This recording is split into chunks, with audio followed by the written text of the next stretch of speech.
ओम साई राम। मैं हूँ श्रुति और साई की फुलवारी चैनल में आपका फिर से स्वागत करती हूँ। आज मैं आपको बताने जाऊंगी कि बाबा किस किस रूप में दर्शन दे जाते हैं। कई बार तो ऐसा होता है कि दर्शन दे जाते हैं और बाद में हम सोचते हैं कि अच्छा ये तो बाबा आए थे। तो ऐसे ही मैं कुछ इंसिडेंट्स आपको सुनाऊंगी आज, अपने जो मेरे अपने अनुभव हैं। तो एक बार मैं सुबह वॉक के लिए जा रही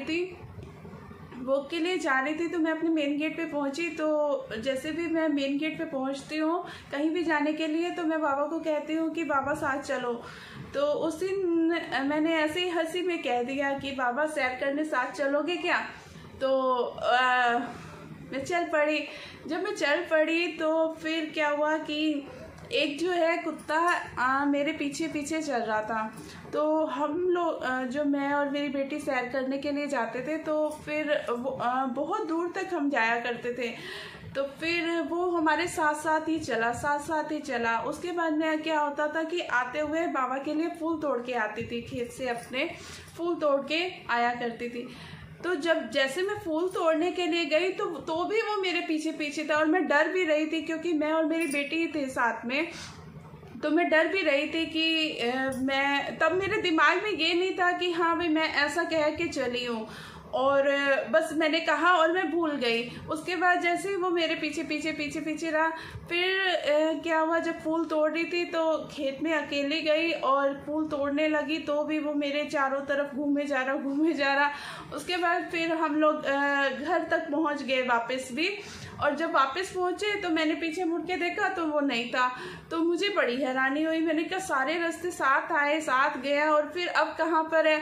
तो फिर मेरा जैसे माइंड क्लिक किया कि मैं जैसे उस जगह पे पहुंची कि जहाँ से मैंने मुड़ के देखा, वहीं पे ही मैंने कहा था कि बाबा सैर करने साथ चलोगे क्या। तो मुझे मतलब जैसे तभी माइंड क्लिक किया कि शायद ये बाबा तो नहीं थे, कि मैंने बोला था बाबा को बाबा सैर करने साथ चलोगे, तो मेरे साथ साथ चले और साथ साथ ही आए और अब कहीं गायब हो गए हैं। तो ऐसा होता है कि कई बार बाबा दर्शन दे जाते हैं और हमें पता ही नहीं चलता कि क्या ये बाबा थे क्या। ऐसे ही एक बार हुआ कि नया साल था, तो नए साल के दिन हमने सच्चरित्र का पाठ रखा। सच्चरित्र का जब पाठ रखते हैं तो हम सुबह स्टार्ट करते हैं, 4-5 बजे स्टार्ट कर देते हैं। उसके बाद फिर हम घर के सभी लोग थोड़ी थोड़ी देर के लिए पढ़ते हैं। वो एक दिन का पारायण होता है, एक दिन में साईं सच्चरित्र पूरा कंप्लीट करते हैं। तो साईं सच्चरित्र का पाठ हो चुका था, साईं अमृतवाणी का पाठ हो गया। उसके बाद फिर जब भी मैं अमृतवाणी का पाठ रखते हैं या फिर साईं सच्चरित्र का पाठ रखते हैं, तो मैं बाबा से विनती करती हूँ कि बाबा दर्शन के लिए, बाबा का आसन बनाती हूँ, बाबा को विनती करती हूँ कि बाबा दर्शन के लिए ज़रूर आइएगा।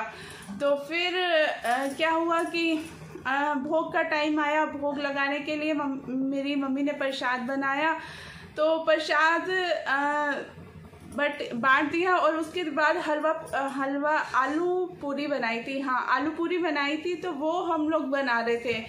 तो एक कुत्ता आया और वो बैठ गया, तो उसे हलवे का प्रसाद मैंने दे दिया, मेरे हस्बैंड ने दे दिया। उसके बाद वो तब तक बैठे रहे जब तक हलवा पूरी नहीं बना और आलू पूरी नहीं बना और आलू पूरी उनको नहीं दिया। वो तब तक आराम से बैठे, आराम से खा के गए। उसके बाद फिर मुझे याद आया, मैंने कहा कहीं ये बाबा तो नहीं आए थे, कि मैंने कहा था कि बाबा दर्शन जरूर देने आइएगा।